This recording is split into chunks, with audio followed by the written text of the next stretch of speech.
Hey guys, really encouraging news today about Republican voters finally saying, all right, I think there's something wrong with the Republican Party. Yes. So, guess what issue it's on? The one I've been talking about all this time, corruption. Say it with me. Of course. And of course, Washington is shocked by the results of this poll for those that have seen it. And let me give you the details of it to give you a sense of exactly what they found and how devastating it is. So they polled 48 Republican districts, okay? Not Democratic districts, the ones that already have Republican congressmen in Congress. Then they polled Republicans within those districts. And when they asked them who's the more corrupt party, by a margin of 54 to 46, the Republican voters said the Republican Party is more corrupt than the Democratic Party. They didn't just say the Republican Party is corrupt or both parties are corrupt. They said the Republican Party is more corrupt. And those are Republican voters in Republican districts. Now, that the Democrats poll better on that issue than they do on almost any other issue. Now, it's not, and now, of course, this is where the Washington conventional wisdom, I think, is wrong. So is it a little bit of Scott Pruitt and Tom Price and all those guys who had those outrageous, spending while Pruitt was the head of the EPA and all the flights that he took and Price took when he was at HHS, et cetera, and the apartments that they got that Pruitt got for cheap, et cetera. Yes, that is a part of it. But no, the bigger part of it is I think that the chickens are finally coming home to roost. That the Republican voters are looking around going, man, it ain't ever trickled down to us. And these guys look like they're representing the rich. Now, for those of you who aren't Republicans, you're thinking, of course the Republicans represent the rich. Who do you think they represent? They represent their donors and giant corporations. But for guys who are on Team Republican, it took them a long time to get there, but it looks like a lot of them have gotten there. That is a hell of a thing for Republican voters to say that their party is more corrupt than the Democratic Party.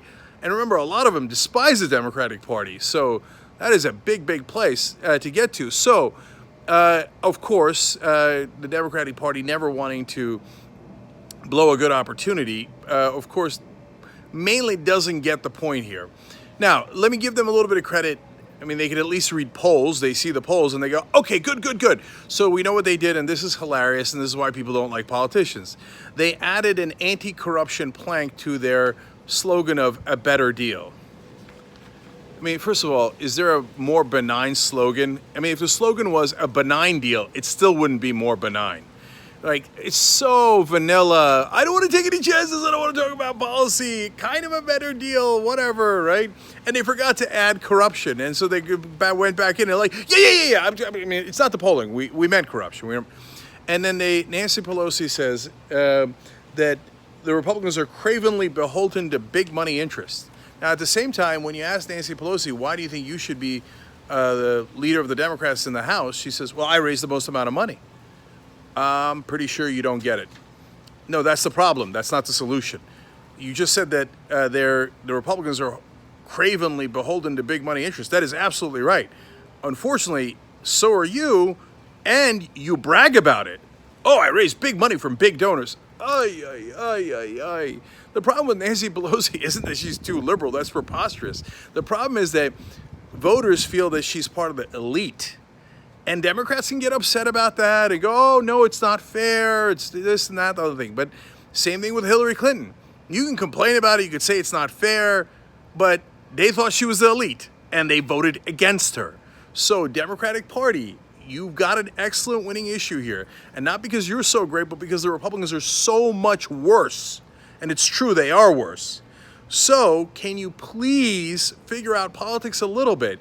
Look at who's winning. The uncorrupted candidates, the ones that are not taking corporate PAC money. So yes, Alexandria Ocasio-Cortez, yes, Kara Eastman, yes, all of these Justice Democrats all across the country that are doing great and have shocked the world in a lot of ways. Brent Welder is next, Kanyela Ng, and the list goes on and on. But even look at your own leaders in the Senate now. Gillibrand, Booker, Harris have gotten the message that Bernie Sanders and Elizabeth Warren and the Justice Democrats sent, which is no corporate PAC money.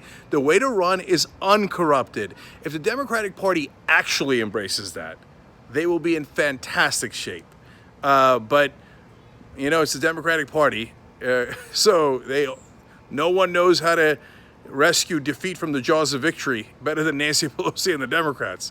But having said that, this is really good news because at least Republican voters in these really important districts have realized, yeah, our guys are not the good guys. They're definitely corrupt, and that is true. And by the way, one more piece of good news.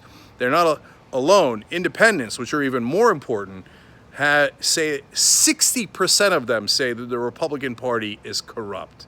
That's a great number and an accurate number.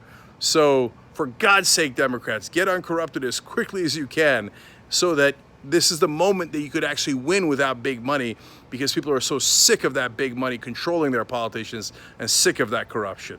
So go now.